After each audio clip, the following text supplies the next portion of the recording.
Mas você já se perguntou por que nos palácios mais luxuosos da Europa e da Rússia, onde o ouro cega os olhos e a arquitetura desafia a gravidade, os arquitetos esqueceram um pequeno detalhe? Nos mentiram a vida inteira sobre a grandiosidade do século das luzes. Mas basta arranhar um pouco dourado para que uma verdade inconveniente e fedorenta venha à tona. Você foi enganado. Todos os livros didáticos de história que você leu na escola, todas essas excursões entusiasmadas ao Hermitage e a Versalhes, isso é uma tela. Uma tela atrás da qual se esconde um fato tão absurdo que o cérebro se recusa a percebê-lo. Mas vou lhe fazer uma pergunta que vai destruir sua visão de mundo. Como poderia uma civilização capaz de construir as mais complexas estruturas hidráulicas, fontes jorrando dezenas de metros para o alto sem bombas elétricas, e palácios pesando milhões de toneladas, ter se esquecido de construir banheiros? Pare por um segundo e imagine. Século 17 ou 18. Você está em Versalhes. O Rei Sol, Luís XIV, caminha pelo Salão dos Espelhos. Ao redor, sedas, veludo, perucas, rostos empoados. Mas o cheiro. Os historiadores envergonhadamente baixam os olhos e murmuram algo sobre costumes diferentes. Nos dizem que a nobreza europeia simplesmente não gostava de se lavar. Mas isso é uma mentira projetada para ocultar uma lacuna tecnológica. A história oficial nos alimenta com contos de que os aristocratas faziam suas necessidades atrás de cortinas grossas, nos corredores, ou em urinóis portáteis cujo conteúdo despejavam pela janela. Nos dizem que os maiores arquitetos da época, que calculavam a carga das cúpulas e projetavam a acústica de imensos salões, simplesmente não pensaram em instalar um cano de cerâmica para escoamento de dejetos. Você acredita sério nessa bobagem? Olhe para Peterhof. Olhe para Versalhes. Isso é um hino à engenharia hidráulica. É um sistema complexo de vasos comunicantes, reservatórios de armazenamento, eclusas e cascatas. A água é fornecida por dezenas de quilômetros sob enorme pressão para criar o espetáculo de jatos que sobem aos céus. Os engenheiros da época, segundo a versão oficial, possuíam conhecimentos que lhes permitiam controlar o elemento água com precisão de joalheiro. Conheciam as leis da hidráulica melhor do que os atuais formandos das universidades tecnológicas. E você quer me dizer que essas mesmas pessoas, esses gênios da engenharia, não conseguiram descobrir como fazer uma simples inclinação no chão e levar um cano até uma fossa séptica fora do palácio? Isso é impossível. Contradiz qualquer lógica de desenvolvimento tecnológico.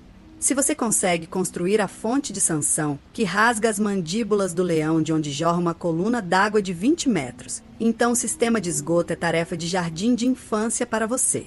Aqui jaz um segredo terrível que os curadores dos museus ocultam. E se eles não construíram esses palácios? E se aqueles que chamamos de grandes monarcas e imperadores eram simplesmente colonos?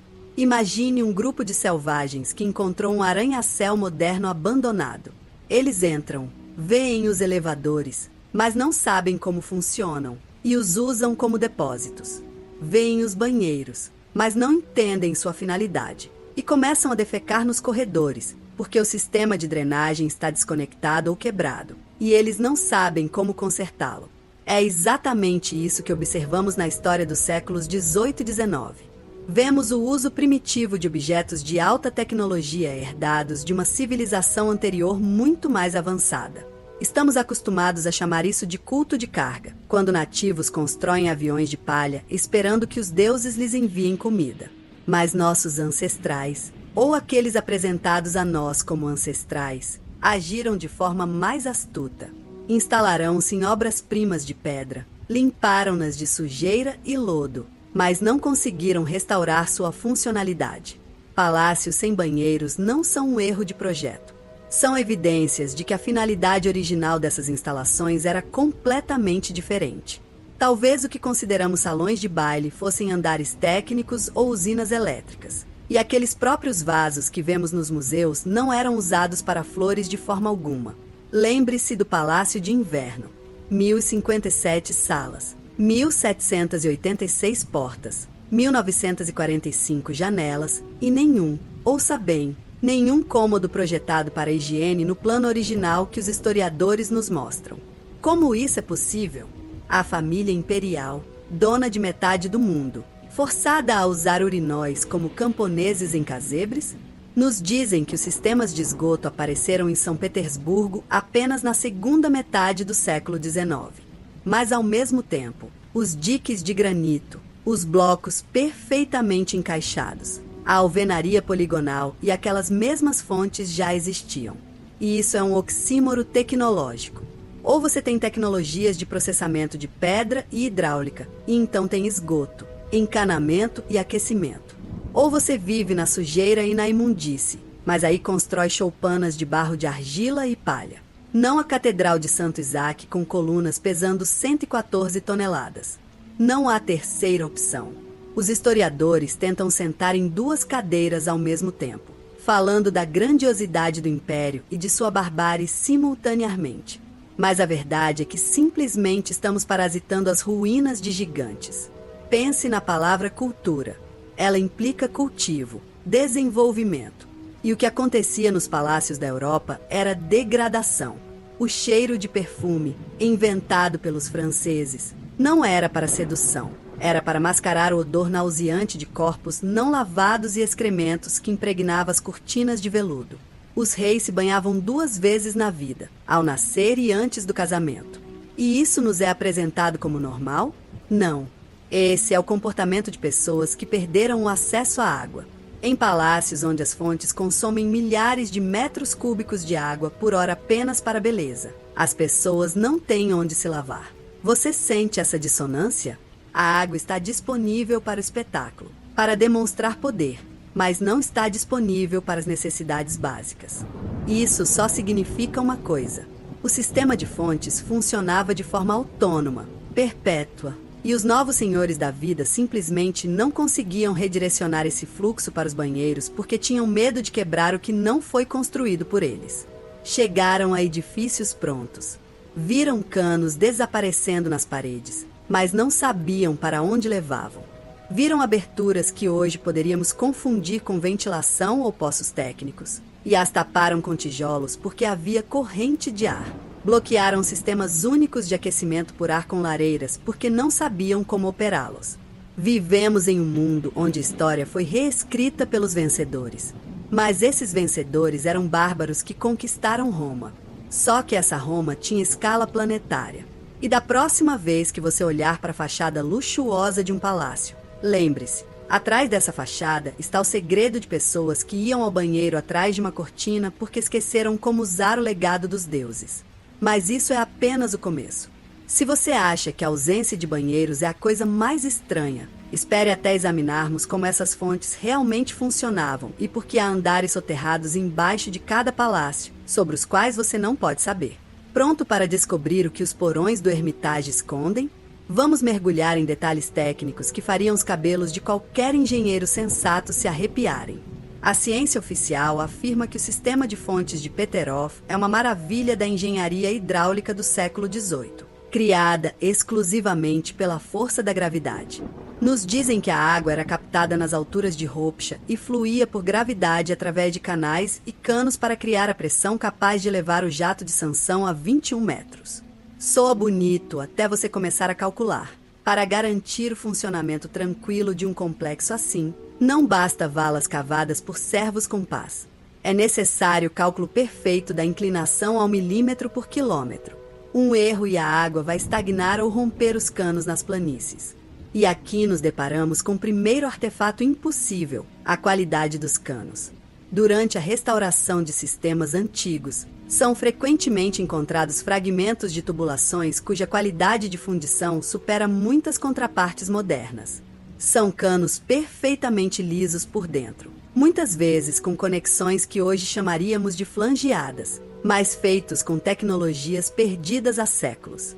Como, me diga, poderia uma civilização que não consegue estabelecer a produção de vasos sanitários de cerâmica e drenos de esgoto em um palácio imperial, fundir quilômetros de canos de ferro fundido de alta resistência capazes de suportar pressão colossal? É como encontrar o motor de Ferrari em uma carroça puxada a cavalo. O contraste entre a tecnologia de abastecimento de água para as fontes e a completa ausência de tecnologia para a remoção de resíduos dos aposentos não é apenas uma estranheza. É prova de que as fontes e os palácios não foram construídos pelas mesmas pessoas que depois os habitaram. Agora, desvie o olhar das fontes para os próprios edifícios. Olhe para os andares inferiores do Palácio de Inverno, do Castelo Mikhailovsk, ou de qualquer edifício antigo no centro de Moscou, São Petersburgo, Paris ou Roma. O que você vê? Janela saindo debaixo do asfalto. Metade da janela dá para a rua, metade fica no subsolo. Os historiadores chamam isso de camada cultural. Nos dizem que ao longo de 200 ou 300 anos, as pessoas trouxeram tanta sujeira e os varredores de rua fizeram um trabalho tão precário que o nível do solo subiu 3 ou até 5 metros. Pense nesse absurdo. 3 metros de sujeira? E isso é a altura de uma casa de um andar. Se a versão oficial fosse verdade, nossos ancestrais viviam em uma pocilga onde o lixo nunca era removido por séculos, apenas compactado, e novas estradas eram construídas sobre as antigas. Mas assim que as escavações começam, essa teoria desmorona em pó. Quando arqueólogos ou construtores escavam as fundações dos edifícios antigos, descobrem que esses chamados porões têm janelas completas, portas e até entradas grandiosas que agora levam para a terra sólida.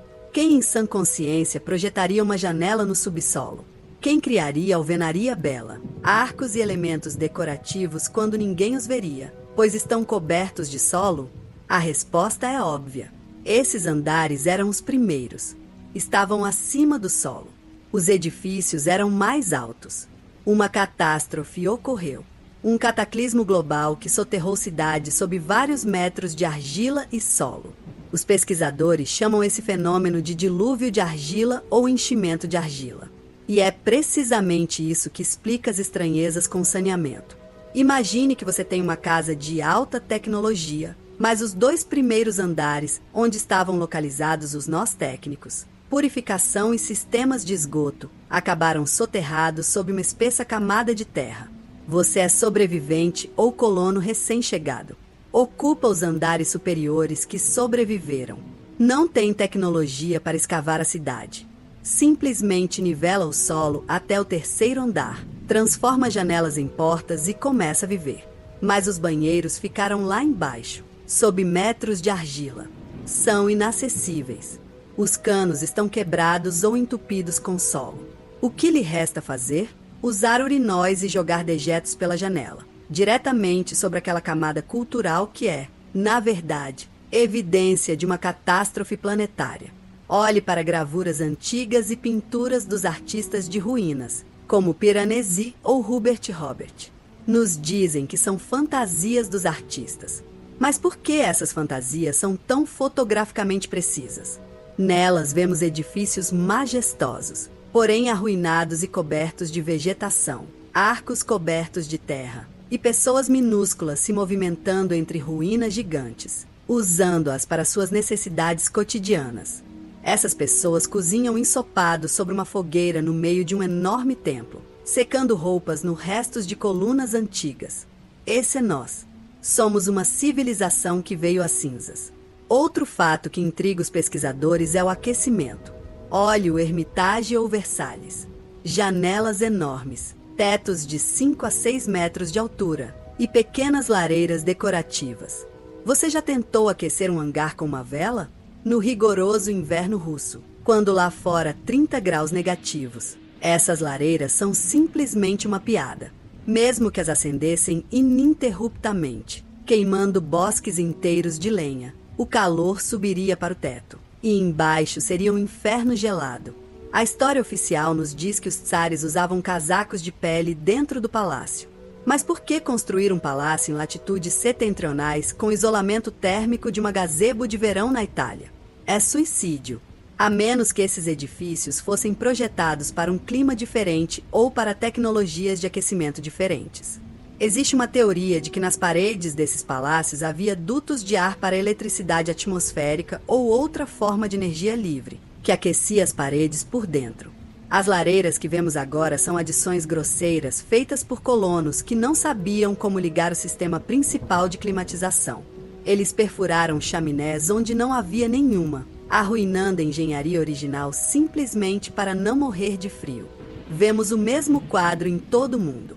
Portas gigantes projetadas para pessoas de quase 3 metros de altura. Degraus desconfortáveis para uma pessoa de altura média. Espelhos pendurados tão alto que é impossível olhar para dentro deles sem uma escada. Tudo isso indica que os palácios não foram construídos para nós. Somos liliputianos na terra dos Gulliveres, que ocuparam as casas de outra pessoa. Admiramos o estuque, mas não conseguimos replicar a composição da argamassa que dura séculos. Olhamos para as colunas de granito da Catedral de Santo Isaac e não conseguimos explicar como foram cortadas, porque não temos ferramentas de tal dureza nem hoje. Os documentos de construção oficiais frequentemente parecem falsificações retrospectivas. Os orçamentos não batem. Os prazos de construção são irrealisticamente comprimidos. Nos dizem que a Catedral de Santo Isaac foi construída em 40 anos. Mas se você calcular o número de blocos de granito e o tempo para processá-los à mão, como a história afirma, seriam necessários milhares de anos. Ou eles tinham máquinas com controle numérico computadorizado, ou não construíram nada, apenas restauraram. E aqui chegamos à pergunta mais aterrorizante. Se houve uma catástrofe, se as cidades foram soterradas sob argila e as tecnologias foram perdidas, para onde foram todas as pessoas? Para onde foram os construtores dessas maravilhas? Porque as pinturas de meados do século XIX mostram cidades vazias. Nenhuma multidão de pessoas, nenhum burburinho de mercado. São Petersburgo deserta, Paris deserta. Figuras solitárias raras vagam por ruas fantasma. E isso não é um recurso artístico. É um registro documental do vazio após uma limpeza. Estamos nos aproximando do tema, de um colapso demográfico que não pode ser explicado por pragas ou guerras. Os números que nos são fornecidos pelas fontes oficiais não se alinham com a quantidade de espaço de vida. As cidades foram projetadas para milhões, mas milhares viviam nelas. Quem limpou o território antes do nosso aparecimento? E o mais importante, por que nossa memória desse evento foi apagada com a invenção de um conto de fadas sobre o desenvolvimento lento desde o archote até a lâmpada elétrica? Vamos encarar a verdade usando uma linguagem que não pode ser falsificada. A linguagem da matemática e das estatísticas. Se você abrir qualquer gráfico de crescimento da população da Terra, verá algo estranho que a ciência oficial não consegue explicar claramente. Nos mostra uma linha quase reta por milênios, onde a população do planeta mal oscila. Então, de repente, em meados do século XIX, há uma decolagem vertical. Nos convencem de que isso é resultado da medicina melhorada e da Revolução Industrial. Mas olhe para as fotografias desses anos. Os primeiros daguerreótipos da década de 1840. Paris, São Petersburgo, Moscou, Roma. O que une essas imagens? Vazio total, retumbante. Nos dizem sobre os longos tempos de exposição das primeiras câmeras, devido aos quais as pessoas em movimento supostamente desapareciam dos quadros. Esta é a mentira mais ridícula, direcionada a crianças em idade escolar. Se a exposição fosse tão longa, por que as sombras das árvores e edifícios são nítidas e não borradas? Por que a água nos rios está parada e não transformada em névoa? Por que as bandeiras estão penduradas e não borradas pelo vento?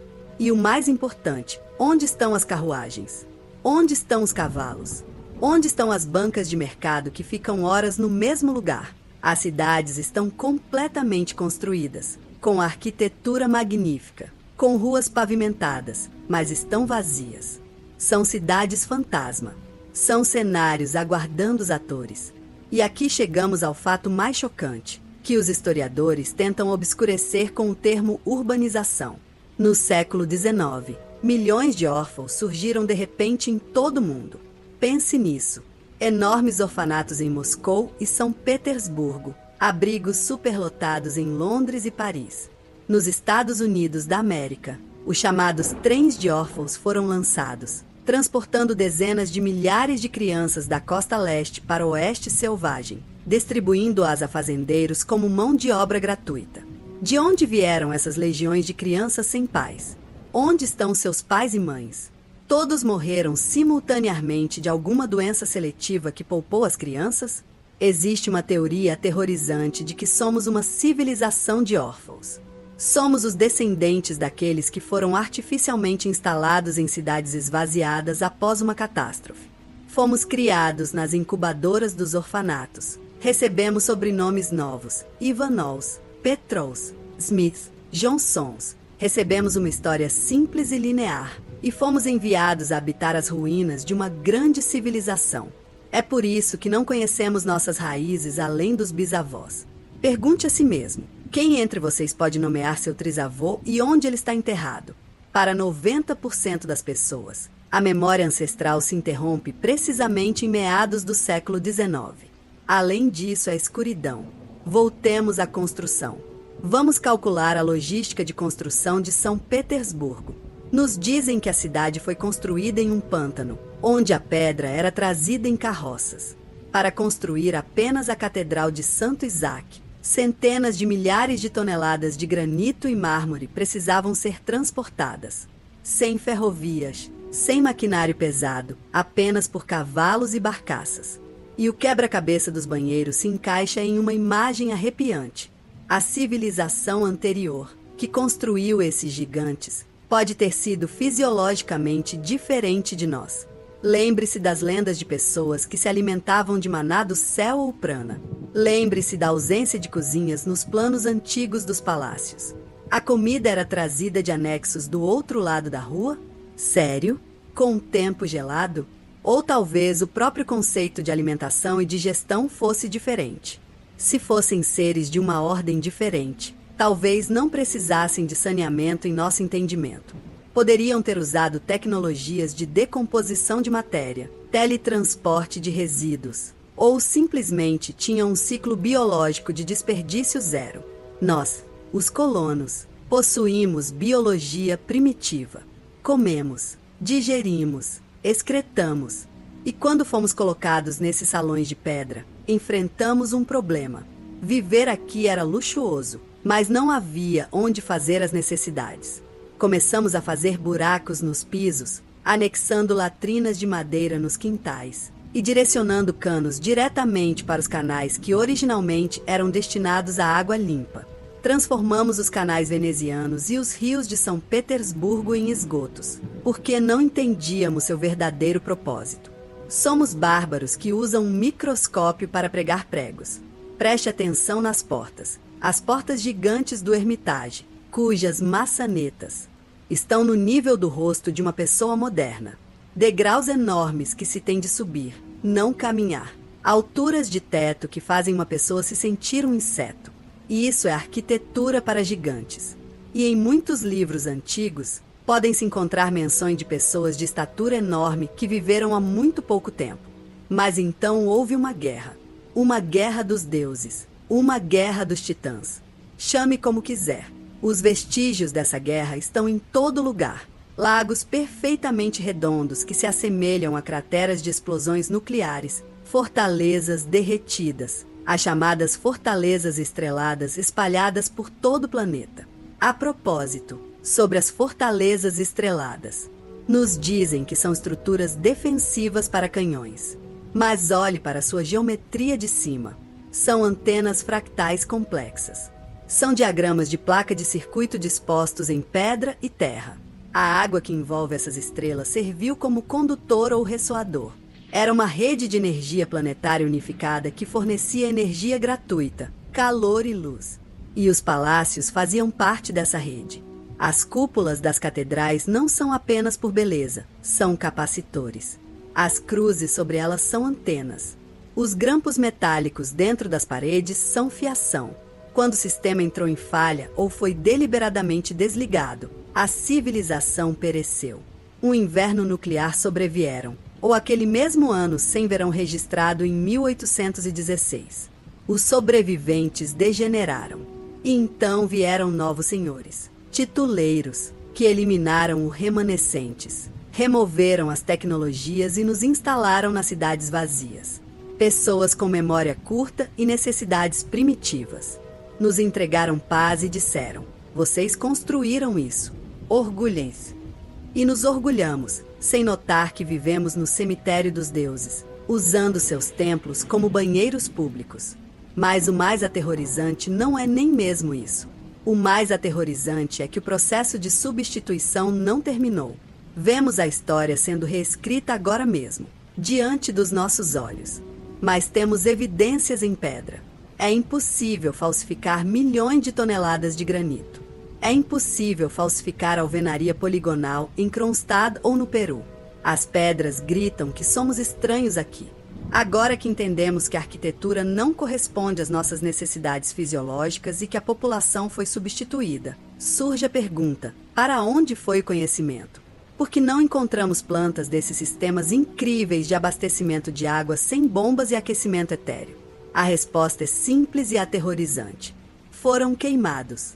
O fogo é o apagador mais eficaz nas mãos dos falsificadores da história. Lembre-se com que frequência aterrorizante as cidades pegaram fogo no século XIX.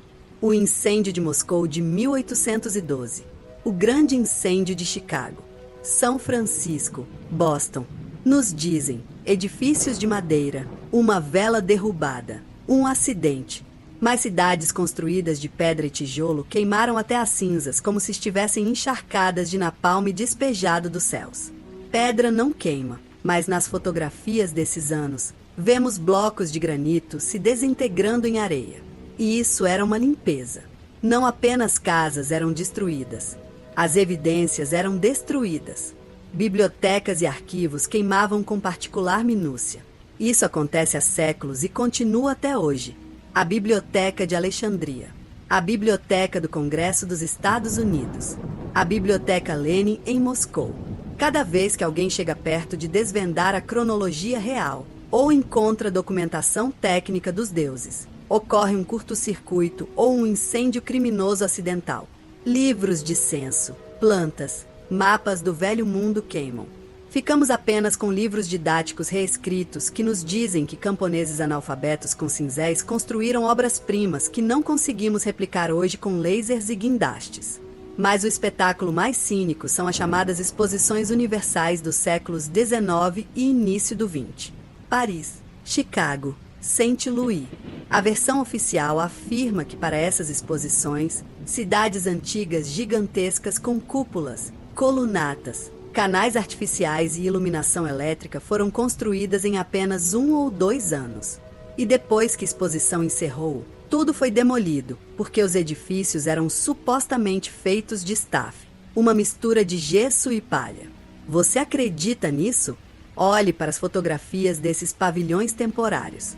São estruturas monumentais que superam o Capitólio ou a Basílica de São Pedro em qualidade e complexidade. A terrível verdade é que essas cidades não foram construídas especificamente para as exposições. Elas foram desenterradas. Eram quarteirões preservados de uma civilização antiga. Foram restaurados, mostrados a um público atônito como realizações da era industrial ou fantasias arquitetônicas, e então impiedosamente explodidos e arrasados sob o pretexto do encerramento do evento. Por quê? Porque esses complexos eram perfeitos demais. Revelavam um nível de tecnologia que não podia ser explicado por uma máquina a vapor. Havia calçadas móveis, eletricidade sem fio, acústica complexa. Não podia ser deixado. As elites que tomaram o poder após a catástrofe precisavam apagar a memória da Era de Ouro, transformando-a em atração de parque de diversões, e depois destruí-la fisicamente. Tinham medo de que as pessoas começassem a fazer perguntas. Se construímos isso de gesso em 1 ano, por que vivemos em caixinhas de tijolo sujas? Então os palácios foram explodidos. Os entulhos foram despejados nos reservatórios, criando novos diques. E a história foi reescrita. Nos convenceram de que estamos avançando no caminho do progresso, do archote ao LED. Mas ao olhar para essas obras-primas destruídas e para os palácios sem banheiros, fica claro. Estamos descendo em uma espiral de degradação. Nos deram smartphones para nos distrair, mas nos privaram da energia gratuita e das tecnologias de longevidade. Nos deram esgoto